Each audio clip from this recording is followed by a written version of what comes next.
well, this is just like the Obama did. This is the exact opposite. This is no path to a nuclear weapon. That was a absolute path to a nuclear weapon that you couldn't have done anything about. This is the exact opposite. They gave billions and billions of dollars to Iran, including 1.7 billion put into a Boeing 757 with the seats taken out because there wasn't enough room if you left the seats, with 1.7 billion in cash taken from the banks in DC, Maryland, and Virginia, and flown to Iran.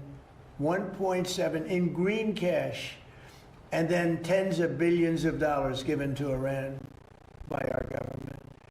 Frankly, they picked the wrong country, but maybe we're going to be getting along with Iran. We're going to find out. You know, there is a good possibility, I think, because without the bombing, that wouldn't have worked. Without the blockade is the most powerful thing. I think the blockade maybe has more impact than the bombing has.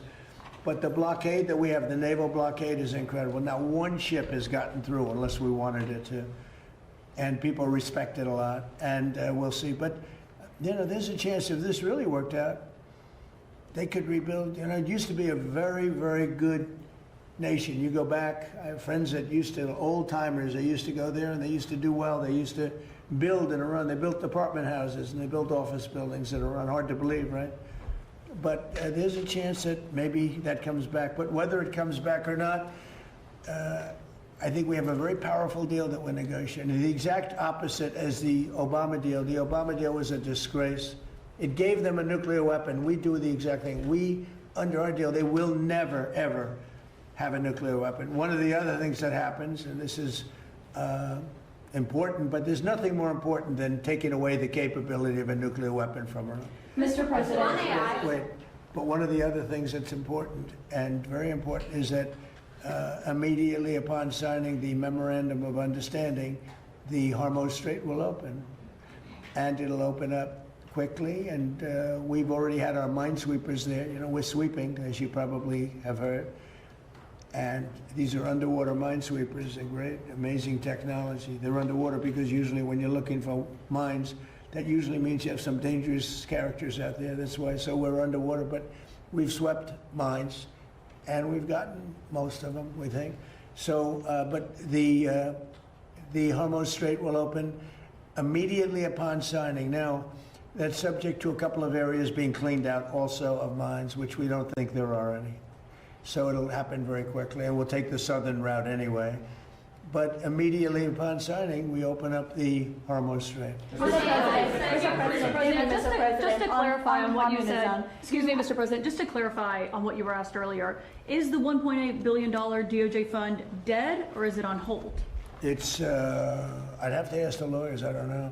I know one thing, the weaponization, are you talking about the weaponization fund? Yeah, what's your decision? The weaponization fund, as far as I'm concerned, was a beautiful thing. It was something I didn't make it, but I heard that. I thought that was the greatest thing because people like you have abused our people so badly. The fake news like CNN, like the New York Times, and like others have abused our people. Wait a minute, be quiet. Have abused our people so badly, and you should be ashamed of yourself. You used to be a conservative. She was a conservative from Alabama. Can you believe it? But CNN, in particular, CNN, does such false reporting. But now they have new ownership, so maybe it'll straighten it out. I doubt it. But it's hard to straighten garbage out. But CNN has abused, and others have abused so badly. People, these are people that are great people that were destroyed. Their families have been destroyed. Many suicides. They committed suicide. People that went there with love. They went there with love. You know, when I made that speech early in the day, tremendous crowd. I hate to say because they'll say, oh, I was wrong on the number, but I believe it's the largest crowd I've ever spoken to by twice.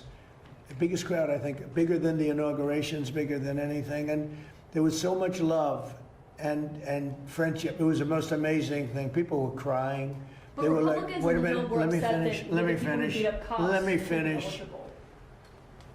And those people have been abused by you and by others and by the politicians, by the Democrats. They're dumb people. They want to have open borders. They want to have transgender mutilization of your children.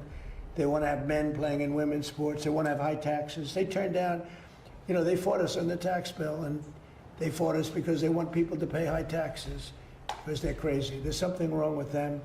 There's something wrong with you. It's a shame. Yeah, go ahead, Mr. please. President, thank you so much. On communism, today has some stern words on communism on I just wrote that. Did you like it? Did you think it was well written? Well, it's certainly very meaningful to a lot of Americans. who Well, I voted read for it. Do you want to because read it? Do you have it? You could read it. It's on Truth. I just Sure, wrote yes, it. for sure. I just Pull it up. felt I've seen what's going on with communism, and I see this country. Read it. I'd love to have you. Sure. Thank You you. wrote that quote, communists always do well with the voters, or as they would say, the people in the early years. But in the end, the country, state, or city goes to hell. Great violence proceeds at levels never seen before, and the entity dissolves into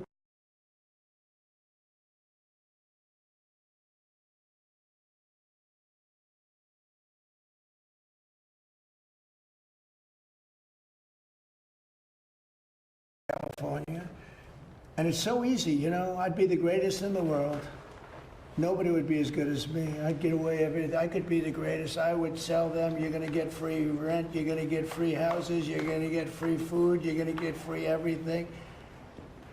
But eventually that ends. And it leads to death, destruction, and squalor. 100% of the time. When I watched New York, and you know, I liked him very much. He stood right here, and he's been in the office a couple of times. The mayor of New York. I think he's a very nice person, and I don't know, he's a smart guy. I don't understand why he thinks it's okay for all these companies that pay hundreds of millions of dollars in taxes a year to leave. Because you're not going to have any tax base, and you're going to end up in hunger and squalor and death and destruction. I would be better than him if I wanted to go that route. Ladies and gentlemen, you no longer pay rent. You no longer have to pay interest on your mortgage. In fact, I'll end your mortgage. I'm going to cut everything. You're no longer going to have to pay for food. I'm going to give you a grocery store, and I'm going to give you free food. You're no longer going to have, you're going to have the greatest life ever. Follow me, you're going to have the greatest life. And you know what? For a couple of years, that's such a powerful, I would be the best ever at giving it. Nobody would ever be. I had to sell free enterprise. Free enterprise is tougher to sell, but that's what's made our country great. And that's why it's great again now.